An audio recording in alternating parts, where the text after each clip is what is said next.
What if I told you that right now, in this very moment, your soul holds a secret so profound, it would forever change how you live? A secret about the exact moment you will take your final breath. Helena Blavatsky's Shocking Truth About Death isn't just a title. It's a doorway into one of the most guarded spiritual revelations of our time. The founder of the Theosophical Society discovered something that modern science still cannot explain. Your soul has always known when you will die, not your conscious mind, that remains blissfully unaware, protected from this knowledge for reasons beyond our comprehension. But deep within you, in that eternal spark that existed before your first breath and will continue long after your last, there exists a calendar with one date circled in cosmic ink, your departure date. This isn't about fate crushing free will beneath its heel. This is about something far more intricate and beautiful, a collaboration between your eternal self and the universe. Think about those stories we've all heard. The grandmother who suddenly insisted on seeing all her grandchildren the week before her unexpected passing. The husband who put his affairs in order despite having no medical issues, then suffered a sudden heart attack. The friend who resolved all her old conflicts before a diagnosis no one saw coming. Were these coincidences, or were these souls acting on knowledge that never reached their conscious minds? Blavatsky wrote, "Death comes to our spiritual selves ever as a deliverer and friend." What if she meant this literally?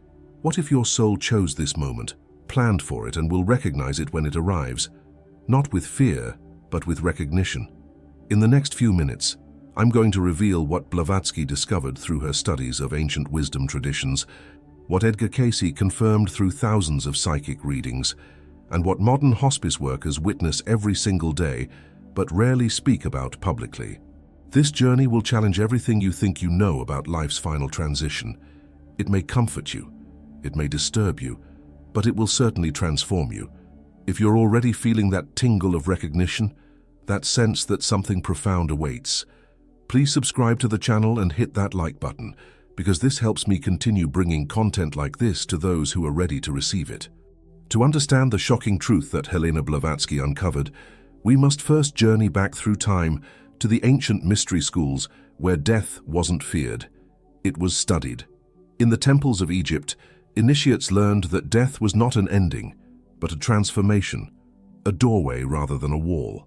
The Tibetan Book of the Dead described in exquisite detail the soul's journey after physical death, a journey that was prepared for through decades of meditation and spiritual practice.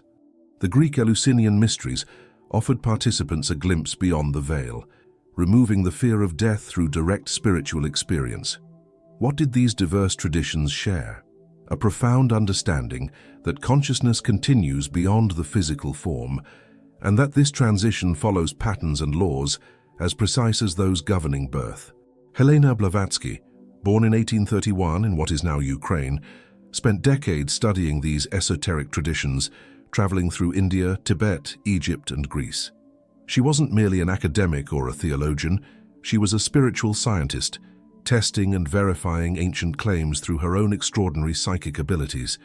What she discovered formed the foundation of Theosophy, a spiritual movement that would influence figures from Thomas Edison to Mahatma Gandhi. At the core of Blavatsky's teachings was a radical concept. The soul is not subject to death at all. Instead, it periodically chooses to enter physical form to gain experiences and wisdom, and then chooses when to exit that form once its purpose is fulfilled. This isn't just poetic metaphor. Blavatsky insisted it was literal truth. The soul, what she called the higher self, selects not only the circumstances of birth, but also the timing and manner of death before incarnation begins. This selection isn't arbitrary, but is based on karmic necessity, spiritual evolution, and complex interconnections with other souls. Edgar Cayce, America's most documented psychic, would later confirm these teachings through more than 14,000 trance readings. Without ever having studied Blavatsky's work, Cayce independently described the same process, souls choosing their exit points as carefully as they choose their entry points, often selecting several potential departure windows. This understanding transforms death from something that happens to us against our will to something our eternal self orchestrates with profound purpose. It's not that we consciously want to die, Our personality self naturally clings to physical existence. Rather, our higher self recognizes when the purpose of a particular incarnation has been fulfilled. Consider this. Have you ever noticed how some people seem to fight death with everything they have, while others seem to peacefully accept it when their time comes? Medical professionals have long observed this phenomenon without explanation, but through Blavatsky's lens this becomes clear. Some souls are ready to transition while others still have earthly purposes to fulfill. What we're exploring isn't just ancient philosophy, it's a practical understanding with profound implications for how we live and how we approach our final days. This isn't about removing the grief of loss or dismissing the very real human experience of death. Rather, it's about adding a layer of meaning and purpose to something our culture has stripped of its spiritual significance. As we move forward in this exploration, I invite you to approach this material with an open mind, while still maintaining healthy skepticism. The truth always withstands questioning. I'm curious, where in the United States are you watching this from? Or perhaps you're tuning in from another country altogether? Let me know in the comments below. I'm fascinated by how these universal truths resonate with people from diverse cultural backgrounds, and I'd love to hear your perspective. Now let's delve into the first profound revelation of Blavatsky's discovery, the soul's blueprint. This is where the truly mind-altering aspects of her work begin to unfold. According to Blavatsky, and later confirmed through Edgar Cayce's readings, every soul creates a comprehensive life plan before incarnating into physical form. Imagine standing before a vast cosmic drawing board, working with spiritual guides and teachers to chart the course of your upcoming life. You're selecting the major landmarks of your journey, your parents, significant relationships, key challenges, and yes, potential exit points. These exit points aren't singular or rigid. Rather, they're more like windows of opportunity, carefully placed at intervals throughout your life where departure would align with your soul's highest purpose. Think of them as cosmic transit stations where changing trains is possible, though not mandatory. You can feel this truth in your body as you read these words. There's a resonance that occurs when we encounter something our soul already knows. That slight shiver, that sense of recognition.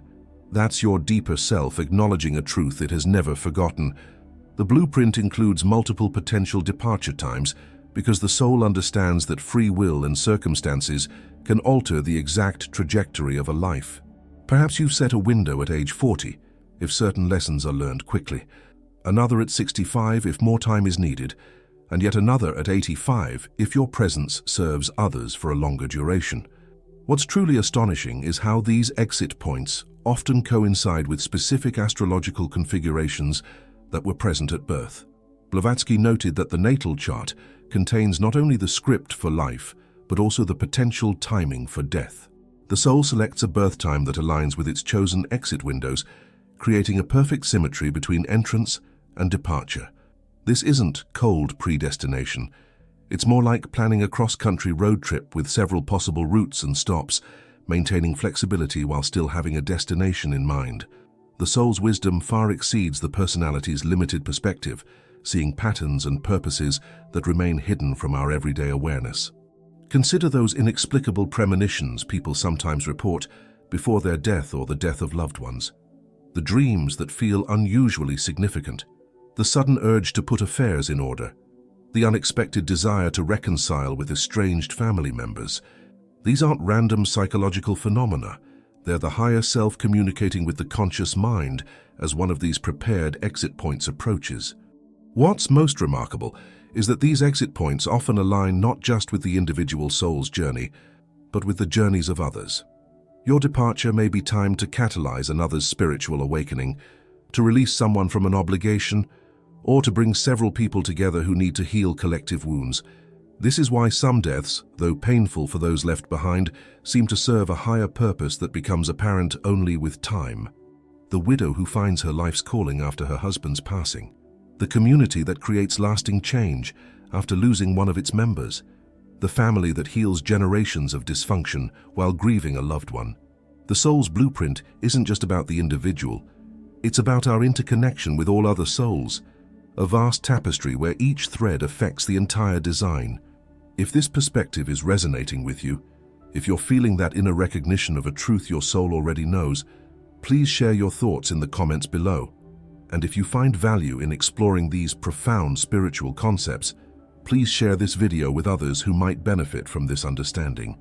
As we expand our understanding of the soul's foreknowledge of death, let's explore something even more fascinating: the subtle yet unmistakable signs that appear as one of these exit points approaches.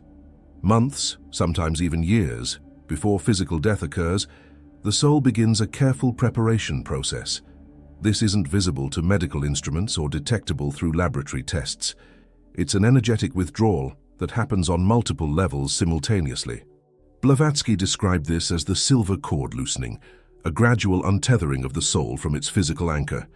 Edgar Cayce would later call it the turning inward, a reorientation of consciousness away from external concerns toward internal completion.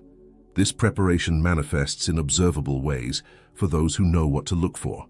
The person may develop what hospice nurses often call the distant gaze, moments where they seem to be looking at something others cannot see, as if their perception has already begun shifting between worlds. They might speak of deceased relatives visiting them in dreams or even while awake, not as hallucinations, but as genuine encounters as the veil between worlds thins. There's often a marked disinterest in future plans beyond a certain point. Someone who always booked vacations a year in advance suddenly has no interest in planning next summer's trip. A career-focused individual becomes surprisingly detached from long-term professional goals. This isn't depression. It's the soul's knowledge that these futures won't be experienced in this incarnation. Perhaps most telling is what Cayce called life completion behaviors, the unconscious tying up of loose ends, giving away meaningful possessions, making amends with estranged friends or family, creating recordings or writings that serve as final messages, putting financial affairs in perfect order despite no conscious awareness of impending death. One hospice physician documented over 1,000 cases where patients exhibited these behaviors months before any medical diagnosis indicated their time was short. When interviewed, these individuals had no conscious awareness they were preparing for death. They simply felt called to complete these tasks. What's happening is a communication between the higher self, which knows the exit point is approaching, and the conscious mind, which remains unaware. This communication doesn't use words, but rather impulses, feelings, and seemingly random urges that serve a higher purpose. For those with spiritual sensitivity, there's often an observable change in the energy field surrounding the person. Their aura, that electromagnetic field measurable with Kirlian photography, begins to thin in certain areas, particularly around the head and feet, creating what some psychics describe as exit portals for the departing consciousness. These signs aren't meant to create fear, but to allow for conscious completion. When we recognize them in ourselves or others, we can use this precious time to say what needs to be said, to love more fully, to complete our earthly business with awareness rather than being caught unprepared. This knowledge doesn't rob life of its joy. It infuses each moment with greater meaning, each interaction with deeper significance. Knowing that our time is measured doesn't diminish life, it magnifies its preciousness. Now we arrive at the profound turning point in our understanding, the moment where everything you thought you knew about death undergoes a radical transformation. What if death, rather than being a random biological event that happens to us, is actually a sacred threshold that our soul actively chooses to cross? What if, instead of being victims of time and circumstance, we are cosmic choreographers of our final moments? This is the revolutionary insight at the heart of Blavatsky's discoveries, later validated through thousands of Edgar Cayce's psychic readings. Death is not something that happens to you against your will. It is a doorway your soul purposefully walks through when the timing aligns with your highest spiritual evolution. Consider the sharp contrast between these two perspectives. In the conventional view, death is the enemy, a failure of medicine, a triumph of entropy, a random tragedy cutting lives short without meaning or purpose. We fight against it with everything we have, viewing each death as a defeat in an unwinnable war against mortality. In Blavatsky's understanding, death is a graduation, the completion of a soul assignment, the fulfillment of a sacred contract, a perfectly timed transition from one state of being to another. The soul doesn't fear this transition any more than a butterfly fears emerging from its chrysalis. This isn't merely philosophical wordplay. This distinction fundamentally alters how we experience our finite time in physical form. When death is the enemy, life becomes a desperate race against an invisible timer. When death is a chosen threshold, life becomes a meaningful journey with purpose at every step. Perhaps most shocking is Blavatsky's insistence that the soul often sends clear signals to the personality as the chosen exit point approaches. These aren't vague spiritual notions, but documented patterns observed across cultures and throughout history. 3 days before natural death, what Casey called the 3-day window, the soul exists simultaneously in both dimensions. During this time, people often experience a surge of energy, unusual clarity, or meaningful visions. Many hospice workers document patients who seem to improve dramatically just before death, sitting up to have lucid conversations after days of unconsciousness, or expressing a sudden sense of peace and readiness. This isn't the random firing of a dying brain. It's the soul's conscious preparation for its transition, a preparation it has been planning since before birth. What does this mean for you right now? It means that your presence here today isn't random chance. Your soul has chosen to remain in physical form because it still has experiences to gather, wisdom to acquire, love to express, or service to render. Each morning you wake up represents your soul's continued choice to remain incarnate for another day. It also means that when your chosen exit point arrives, whether tomorrow or decades from now, it won't be a failure or a tragedy from your soul's perspective. It will be the perfect timing for your next evolution. If this perspective is opening something within you, if you feel that resonance of truth that goes beyond intellectual understanding, please subscribe to this channel now to continue this journey of spiritual exploration together. Your subscription helps this knowledge reach others who are ready to transcend their fear of death. Let's venture deeper now into territory few spiritual teachers have had the courage to fully explore: the hidden mechanism behind your soul's foreknowledge of death, and why this awareness remains veiled from your conscious mind. Blavatsky discovered something truly extraordinary through her study of ancient mystery schools. She found that the soul doesn't simply know when death will occur, it actively participates in creating those exit points through what she called veiled remembrance. This process works through a remarkable psycho-spiritual mechanism. Your higher self, the eternal aspect of your consciousness that exists beyond time and space, has already experienced all possible versions of your life. From a higher dimensional perspective, all potential pathways exist simultaneously. Your soul has witnessed each possible death you might experience, peaceful or difficult, early or late, alone or surrounded by loved ones. What we experience as linear time is, from the soul's perspective, more like a vast landscape that can be viewed from above.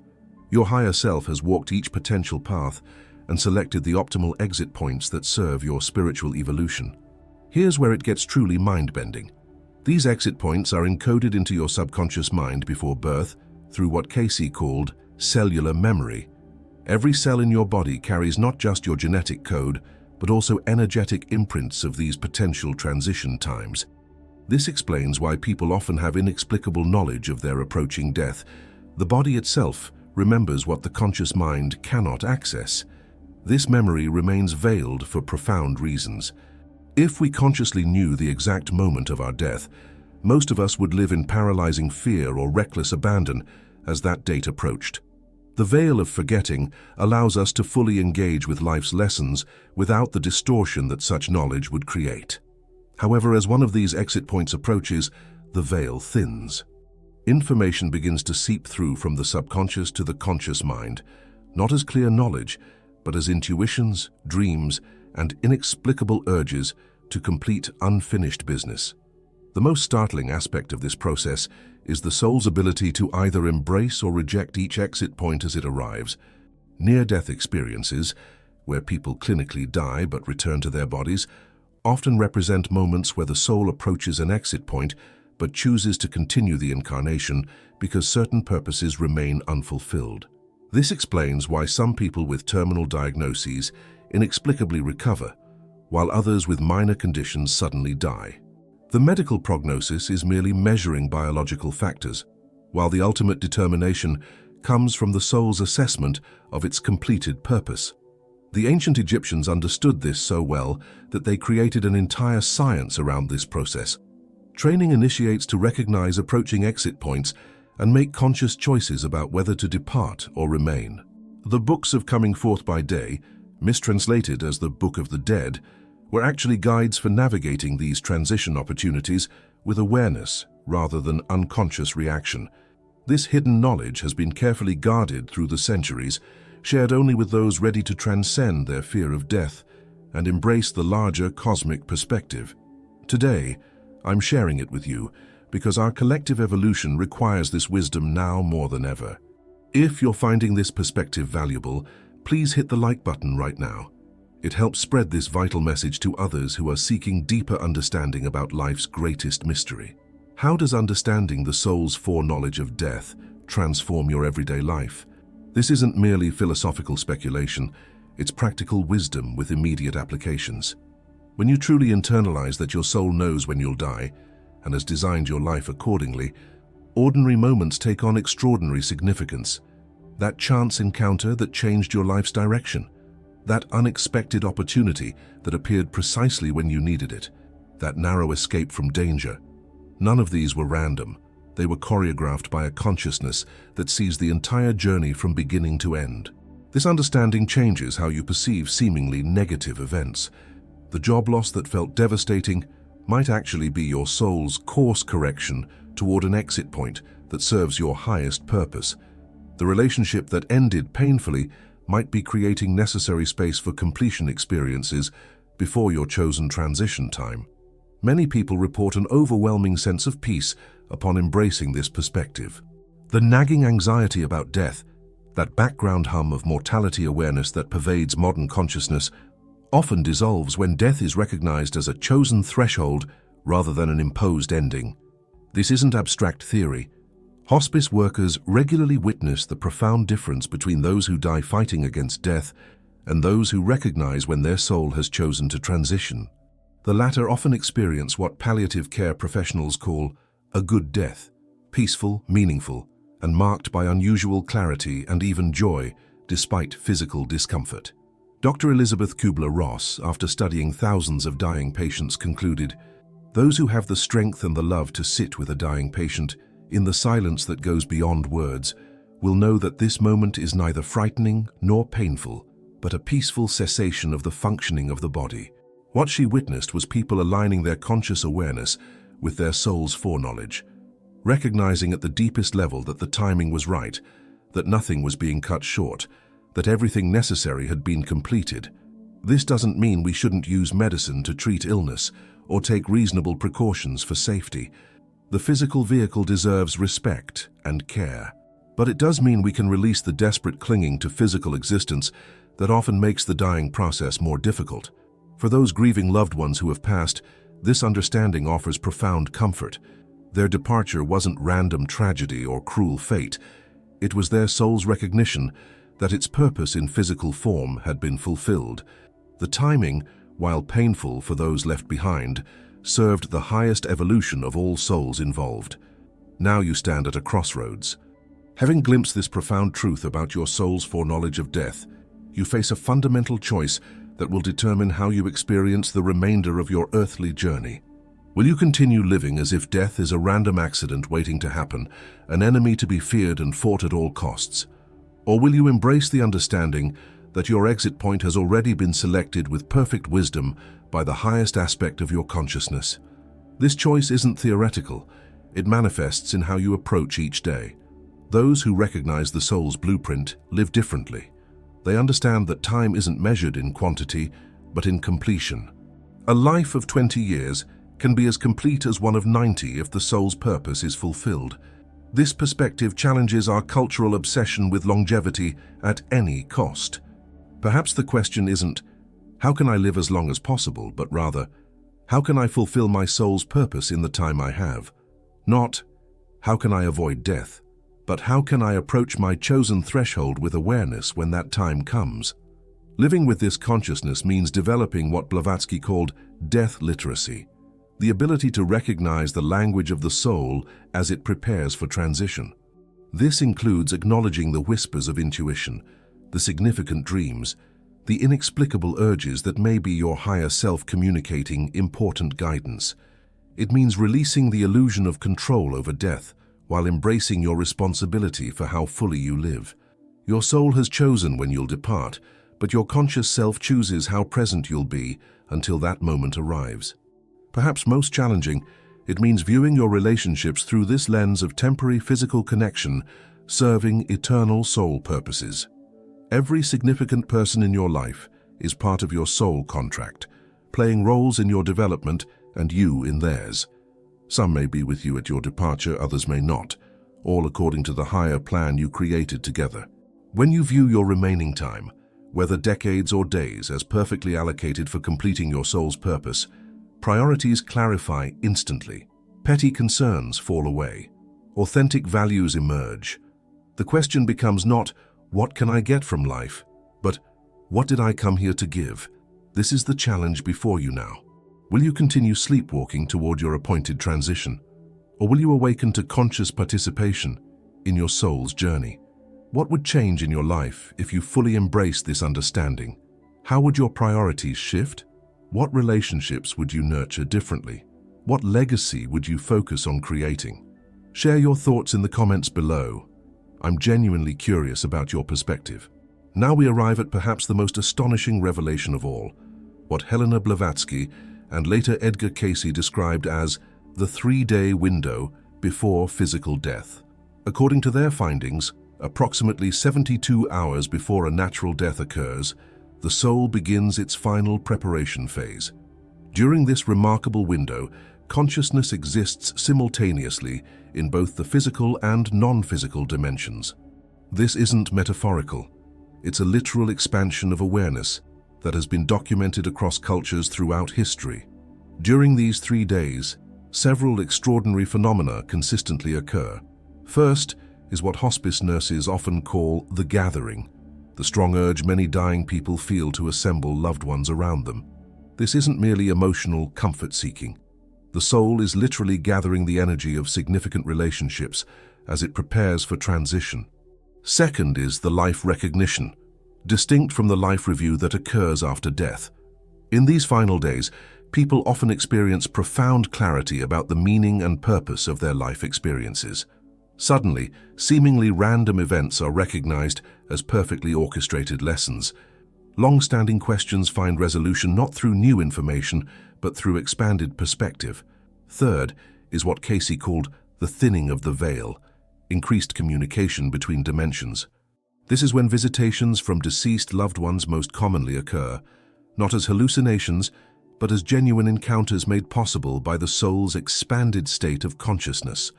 Most remarkably, during this window, the dying person often knows exactly when transition will occur. They might announce, "I'll be leaving on Thursday morning," and despite stable vital signs, that's precisely when death occurs. This isn't predictive ability. It's recognition of the blueprint they created before birth. Medical professionals who work with the dying have documented thousands of cases where patients with no medical training accurately predicted the timing of their death, often to the exact day or hour. From a purely materialistic perspective, this remains inexplicable. Through Blavatsky's understanding, it makes perfect sense. What's the practical value of knowing about this 3-day window? For those supporting dying loved ones, it allows for conscious participation in one of life's most profound transitions. Rather than being caught in panic or denial when signs appear, you can recognize this sacred time for what it is and create space for meaningful completion. For yourself, this knowledge transforms how you might one day approach your own transition, not with fear of the unknown, but with recognition of a process your soul has undergone countless times before. This understanding doesn't eliminate grief or the pain of separation. It does, however, add a layer of meaning and purpose to what might otherwise seem like senseless loss. Please share this video with anyone who works in hospice or elder care. This knowledge can profoundly transform how we support those in their final days. As our journey together reaches its conclusion, let's integrate what we've explored about your soul's foreknowledge of death into a perspective that transforms not just how you view dying, but how you experience living. Helena Blavatsky discovered, that we exist within what she called the soul's eternal calendar, a cosmic timepiece that measures experience rather than hours, completion rather than years. Your soul didn't just incarnate randomly. It entered physical form at a precise moment when celestial alignment supported its intended lessons, and it will depart at an equally precise moment when its purposes have been fulfilled. This isn't fatalism. It's recognition of a higher order and intelligence to existence than our limited human perspective can fully comprehend. Your soul, existing beyond time, has created this journey with wisdom that your personality self only glimpses in rare moments of clarity. Every meaningful relationship, every significant challenge, every moment of breakthrough or beauty, these aren't random occurrences, but carefully orchestrated experiences leading toward your soul's perfection. Your death, when it comes, won't be a punishment or a failure. It will be graduation day, the moment your soul recognizes that this phase of its eternal journey is complete. Until that day arrives, you have the extraordinary opportunity to live with greater awareness, to align your conscious choices with your soul's higher wisdom, to complete whatever you incarnated to accomplish. Each morning represents your soul's continued choice to remain in physical form because there is still purpose to be fulfilled. What will you do with the time you've been allotted, whether decades more or only days? How will you use this precious vehicle of flesh and bone before your soul chooses to release it? If you've stayed with me throughout this exploration, if something within you has resonated with these profound truths, please subscribe to this channel, like this video, and share in the comments what insight has most deeply touched you. Your engagement helps extend this wisdom to others who are ready to transcend their fear of death and embrace the soul's eternal perspective. Remember, you are not a body having occasional spiritual experiences. You are an eternal soul having a temporary human experience, one that includes a perfectly timed departure that serves your highest evolution.